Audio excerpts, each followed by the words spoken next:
आज हम आप लोग को 10th का मैथ जिसमें हम आप लोग को आज आभाज्य गुणनखंड के बारे में बताने जा रहे हैं। ठीक है कि आभाज्य गुणनखंड कैसे निकाला जाता है और उसके बाद उसको गुणनफल के रूप में कैसे लिखेंगे। तो देखते हैं, पहला क्वेश्चन है 140। तो सबसे पहले 140 का गुणनखंड हम इस प्रकार करेंगे। इस तरह से हम जो है 140 लिखेंगे, इस तरह से इसका फैक्टर करेंगे। इसमें 2 से डिवाइड हो जाएगा, क्या हो जाएगा 70, फिर 2 से डिवाइड हो जाएगा, ये हो जाएगा 35। और इसमें 2 से नहीं लगेगा, 3 से भी नहीं लगेगा, 4 से भी नहीं लगेगा, और इसमें सिर्फ 5 से लगेगा, 5 7 35। तो 140 का फैक्टर हम क्या देखते हैं कि 2 गुने 2 गुने 5 गुने 7। ठीक है, ये हो गया इसका गुणनखंड। अब करा है गुणनफल के रूप में लिखिए। इसको हम गुणनफल के रूप में कैसे लिखेंगे, यहाँ 2 कितनी बार है, 2 बार है, तो 2 के पावर 2 कर देंगे, गुने 5 कितनी बार है, 1 बार है तो 1 कर देंगे, और 7 कितनी बार है, 1 बार है तो 1 कर देंगे। ठीक है, ये आपका 140 का गुणनखंड हो गया, और इसका गुणनफल के रूप में भी लिख दिए। आपका पहला का आंसर ये कंप्लीट हो गया। दूसरा है 156। ठीक है, अब 156 का भी फैक्टर करेंगे। 156 का इसी प्रकार फैक्टर करेंगे। सबसे पहले 2 से देंगे, 2 7 14, 2 8 16, फिर 2 से लग जाएगा, 2 3 6, 2 9 18। ठीक है, अब ये 2 से नहीं लगेगा, किससे लगेगा, 3 से लगेगा, 3 एकम 3 और 3 3 9। अब इसका फैक्टर नहीं होगा, तो हम इसी तरह लिख देंगे 2 गुने 2 गुने 3 गुने 13। फिर इसको हम इस तरह गुणनफल के रूप में लिखेंगे जैसे कि ऊपर लिखे हैं। तो यहाँ 2 कितनी बार है, 2 बार है, इसमें भी हम 2 बार 2 के पावर 2 लिख देंगे, फिर 3 1 बार है, और फिर 13 भी 1 बार है। तो आपका ये दूसरा का भी गुणनखंड और गुणनफल के रूप में आपको बता दिए। चलिए क्वेश्चन नंबर 3 है 38225। ठीक है, कितना है 38225। तो तीसरा का गुणनखंड हम कैसे निकालेंगे, 38225 है। ठीक है, अब इसमें 2 से नहीं कटेगा, अब 3 से लगेगा कि नहीं लगेगा, इसके बारे में हम कैसे जानेंगे।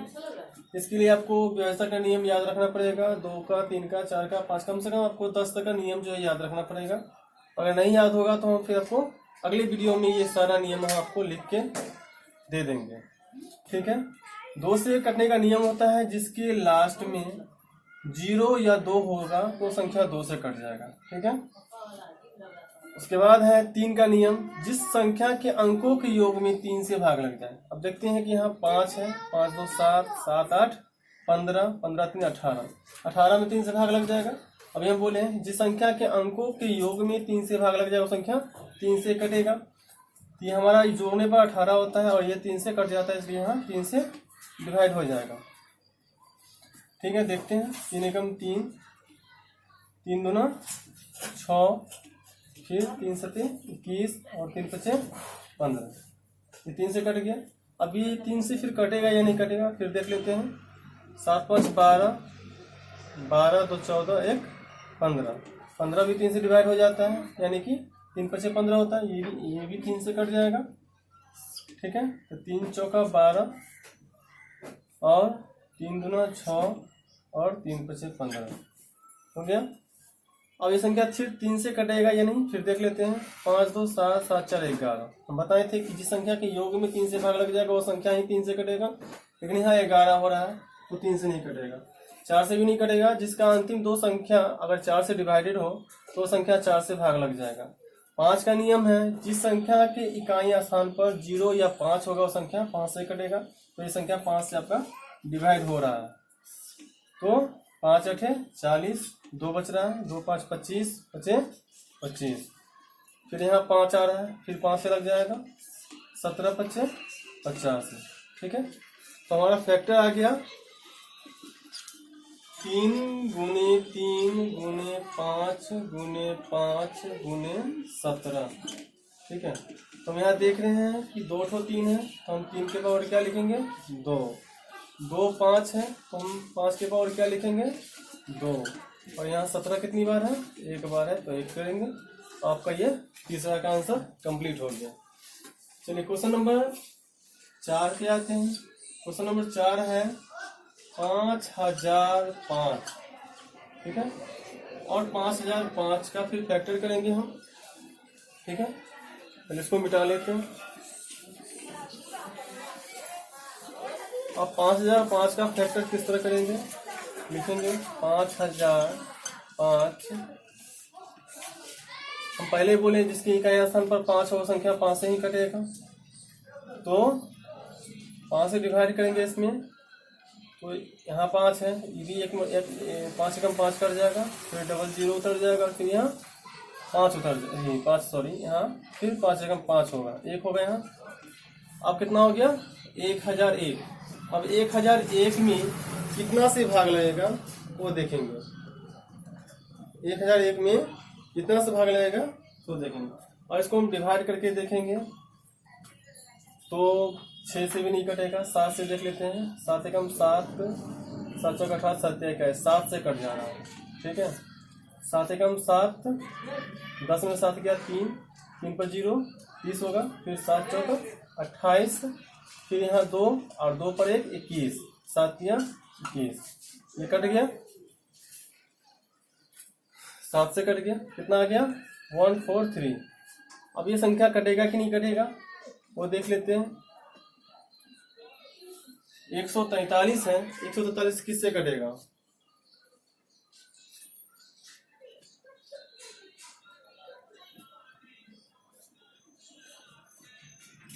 अब यहाँ 5 से काटे तो 1001 हुआ, 7 से काटे तो 143 हुआ, फिर 8 से भी नहीं कटेगा, 9 से भी नहीं कटेगा, 10 से भी नहीं कटेगा, 11 से देखते हैं, 11 से कट जाएगा।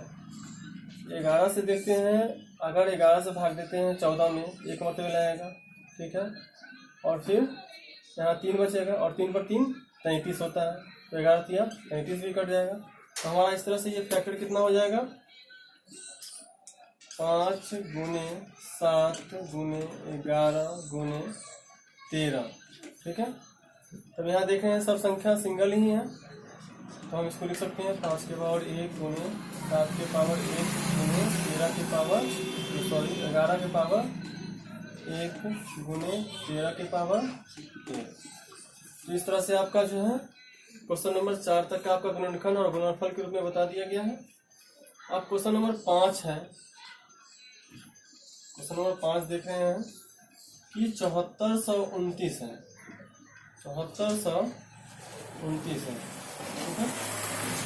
क्वेश्चन नंबर 5 जो है 7429 है, इसका किस तरह हम फैक्टर करेंगे, ठीक इसी तरह जैसे कि यहाँ लिखे हैं 7429 लिखेंगे, पहले 7429 लिखें, फिर इसका फैक्टर किससे करेंगे, किससे कटेगा, इस तरह से हम भाग देख के देखेंगे, 2 3 4 5 इस तरह से भाग देख के देखेंगे तो बहुत टाइम लग जाएगा। इसलिए व्यवस्था का नियम याद करना जरूरी है। आप ज़्यादा से ज़्यादा जितना व्यवस्था का नियम याद कर लीजिए तो उतना ज़्यादा बेटर रहेगा आपको भाग देने में, किसी भी संख्या में भाग देने में ज़्यादा आसानी रहेगा।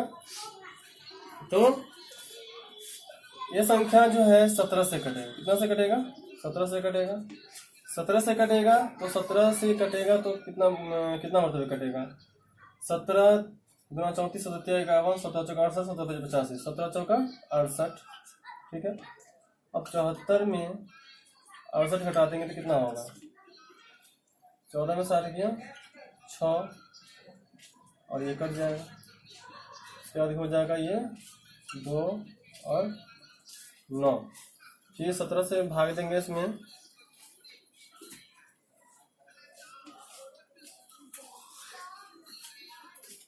भाग देंगे इसमें तो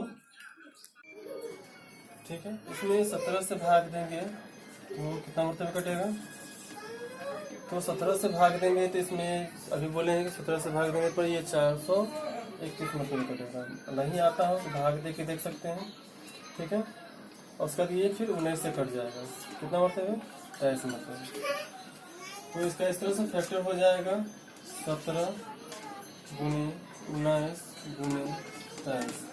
ये भी सब संख्या अकेला अकेला है, इस तरह से इसको हम गुणनफल के रूप में लिखेंगे 17 की पावर 1 गुनी 17 के 19 की पावर 1 और 21 की पावर 1। इस तरह से हम आपको जो है गुणनखंड का ये जो पांचों क्वेश्चन है बता दिए हैं, 10th का है। और इसके बाद अगला जो भी क्वेश्चन यहाँ जो 21 नहीं होगा, यहाँ 23 होगा, यहाँ 23 के पावर 1 होगा, ठीक है। यहाँ पर भी 23 लिखा गया, यहाँ पे 21 लिखा गया था, ठीक है। तो आपको यहाँ तक ये बता दिए गए हैं गुणनखंड के बारे में। और उसके बाद फिर अगला जो क्वेश्चन होगा अगले वीडियो में फिर बताएंगे हम। तब तक इसको प्रैक्टिस करते रहिए, देखते रहिए।